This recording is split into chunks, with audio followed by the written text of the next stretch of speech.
Right. Hello, Matt. Kathy. I'm talking with Matt Woolbank this morning about a fundraiser that he's partaking in or has shown the initiative to set up, and he's raising money for I Am Hope. So I'll just hand over to you, Matt, and have you tell us what you're doing and how you're doing it. Yeah, of course. So over the course of October, I'm going to attempt to run, crawl, walk, whatever it takes, 654 kilometers over the course of the month. Going to break it up however I can and just try to get through the 654 kilometers. So the significance of the 654 kilometers being the number of people in New Zealand who killed themselves last year, committed suicide in 2020. So each of those kilometers is dedicated to a life that was lost due to suicide. Wow, that's powerful. It's a scary number, a really scary number. And I think that's really actually going to help me is being able to put that number into perspective and be able to see, well, actually my body feel the sheer mass of that as well. With each kilometer paying tribute to a life, I guess, is what it comes down to. Yeah, that will be a wonderful motivation, won't it? Absolutely, yeah. Yeah, absolutely. I've got lots of goosebumps as you're saying. Yeah, yeah. It is. Yeah, it is funny, and even training, it's interesting the sort of things that do go through your head, because running not the most comfortable thing in the world. I'm not a runner, never have been a runner, but it's I mean, it's probably a good metaphor for it, and just keeping going and finding a way. Sure. Yeah. There's a strong message behind it, and it's definitely helped me with the training so far. Absolutely. Yeah. So what made you decide on this? Just came to you one day, just wanted to do it? Yeah, well, I think I saw Mike King was posting a video, and a lot of people were sharing it around, and I kind of figured, why not try and do something? Like, I was looking for something, probably a physical challenge. I'm always sort of looking for the next thing for me to do personally. And I thought, why not do it for a bigger reason, I guess, is probably what it comes down to. And it's something that I think mental health, something that everyone can relate to. I mean, everyone goes through something at some point or another, whether it's themselves or someone close to them. It's everyone's impacted at some point or another. So yes, I think so too. Yeah, absolutely. And so it was just doing something big for a big reason, I guess, is what it comes down to. And it's nice to see a real shift in New Zealand towards paying attention and caring for each other around the mental health arena. I think we've made great strides. Yeah, I think there's probably never been a more relevant time for it as well. I mean, especially in sport with what's just happened with Liv Podmore, the cyclist. So being able to tie those two, the sport and the mental health thing together is quite important and quite relevant at this moment. So yeah, I mean, it's funny, like it almost feels like a bit of an honor, really, which is strange. Yeah. Like, see that? Yeah. Wow, good on you. And so tell us how you're raising funds. You're taking sponsorship for per kilometre, is that right? So well, that's kind of been the method for how I've been trying to raise money so far, is trying to get each kilometre sponsored. So looking for $20 a kilometre, 654 kilometres, so it should be, I don't know, do the math, maybe $13,000 raised. Well, people could do more per kilometre if they want it. Exactly, we're always open to that too. Absolutely. But yeah, I mean, the way I look at it is $20 for most of us, and the people that I'm around day to day, we're fortunate to be in a position where $20 can do that. Yeah, exactly. I mean, $20 is not going to change our lives, so but it could change someone else's. And how are you going with your goal? How many kilometres have you got sponsored so far? We're around $2,500. So, geez, again, maths. About 125 kilometres. Okay, so we've still got a ways to go. Still got a way to go, absolutely. And I'm thinking it'll probably pick up speed during the month as I get closer to the goal, and probably legs start burning out and feeling some sort of. And I think it'll be a lot about just sharing what you're doing Absolutely. Yeah, and like we're doing, talking about it, and yeah, and that's the thing. Like I also see this as an opportunity to go around and raise the awareness as much as raising money, because sure. awareness goes just as far as money a lot of the time. So yeah, it's nice to be able to speak openly about it and make people feel like it is normal to speak about this, yeah, because it has been a bit taboo, probably more than it should be. I mean, yeah. if we can all open up, speak openly about it's probably going to make a massive difference. What I'm seeing is a bit of a trend where people are doing something for mental health alongside something else. So a bit like you are, because then the something else creates the icebreaker and Absolutely. the comfortable situation, and then the other conversations just come around that. And it, I think it's quite a good way to go. Yeah, for sure. I mean, you talk about the running, and it's easy to talk about running. It's easy to talk about something physical being hard, but it's like a gateway. It's a gateway to opening up that conversation to being about the number. Like the number's so symbolic. Like you put 654 people in a room, you'll quickly realize how many people that actually is. And it's, if you actually think about 654 kilometers, it's a lot of running. It's a lot of running. It is a lot of running. And each, as I said before, each of those kilometers stands for a life. So a life for a kilometer, really, I mean, it's crazy. Yeah. Well, hopefully the next person that does this, or if you do it again, there'll be less kilometers to go, hey? Yeah, well, That'd be nice, wouldn't it? I think, yeah, absolutely. And I think that it'd be great to be able to, I mean, where I guess, if people don't know, where the money's going is to I Am Hope, which is a charity which basically provides mental health counselling and support to youth in New Zealand. So they provide counselling for free, essentially, by fundraised money. It's great. Yeah, exactly, and it's expensive. I mean, we know how much money counselling, mental health support can actually cost. So it's about making that available. Yeah, it's a great initiative, because I've got a nursing background, and we involved in the local nursing service, and we provide a clinic down at the college. And I think as much as the benefit you get from the counselling, and or in our case going to see the nurse or the doctor, it's the process of not being afraid to do that as well. You're learning how, so you're providing the counselling service, and it's free, so therefore it's accessible. And they might go now and they might deal with something that's not life threatening to them, and learn some skills, but later on they might find themselves in a more difficult situation, but they've learned how to access counselling. They know what it's like, and you've broken down that little barrier. So I think there's an advantage in that as well.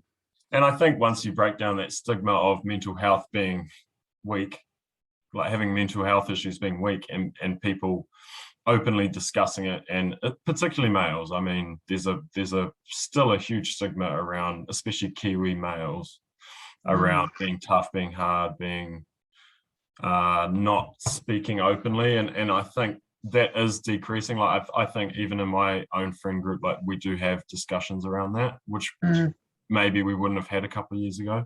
Agreed. And it's heading that way, which is great, but it's just keeping that momentum going, and just decreasing walls to counselling is basically what it comes down to, and people opening up to people who can help.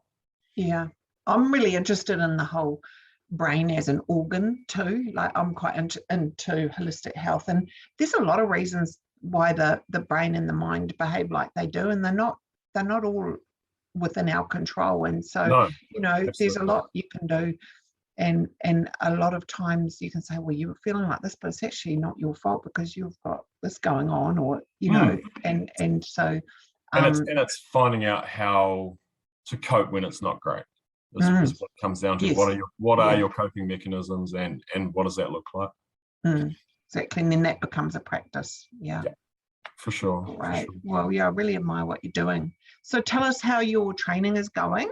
Yeah, I saw you ran quite a few last month. Got to 300 and something, did you? Yeah, I got August was my peak month for training, so I got through 340 kilometers, so just over half of what October looks like.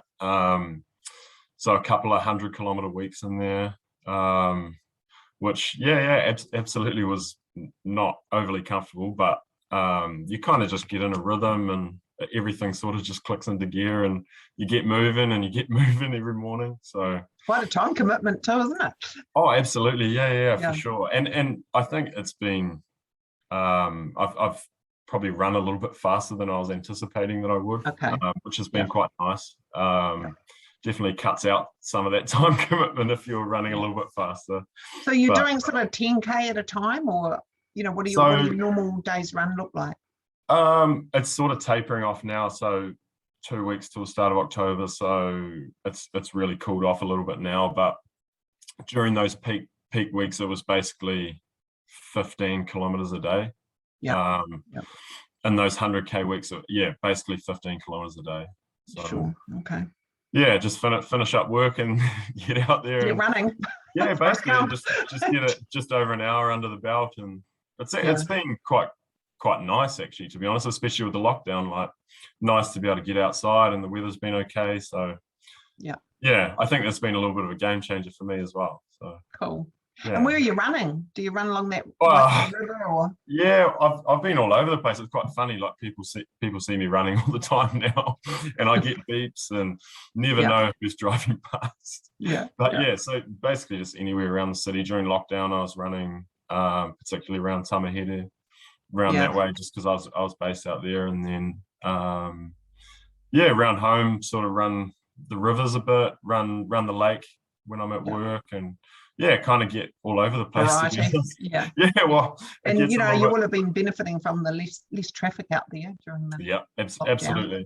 But no, it's been nice, and it's definitely been a challenge, but it's put things into perspective a little bit as well for next month. Sure. So for those who don't know, we have a business. We're a deer farm in the middle of the North Island of New Zealand, and we produce deer velvet capsules, which are a dietary supplement. So we've been supporting Matt by providing him with some deer velvet capsules, because it's got some great nutrients to support a lot of exercise and circulation and recovery. So just wondering how you're going with that. I mean, as far as I can tell, it's working beautifully. Running back-to-back days, and everything seems to be feeling good. So touch wood, it stays that way. But I mean, for someone who hasn't done a heck of a lot of running throughout my life, like, always played a lot of sport, but running in particular has never been a huge focus in my life. Being able to run consecutively, I think I ran 12 days consecutively for 15 kilometers. So being able to bounce back, recover, and feel like I can go the next day as well. I think I haven't missed a day on the capsules, and as far as I can tell, everything's lining up nicely. And obviously it's a hard one to measure, because you never know what it's going to be absolutely, like absolutely. Because I've never really done anything like this, but I mean, as far as I can tell, it's working wonders for me. Awesome. Yeah. So the benefits that you might expect arise largely out of the nutrients that are in there, and there's been research around the very fine circulation in the body, so the peripheral circulation, and that's shown to encourage and improve that. And so when you've got good circulation in the body, basically everything works more optimally. But in particular for sport and exercise, you're just getting a bit more oxygen around the body, and your lactic acid and your waste products removed just that little bit more efficiently. So the research that they've done there's some improvements that sit around 10%, which is really, really quite significant. It is, for sure.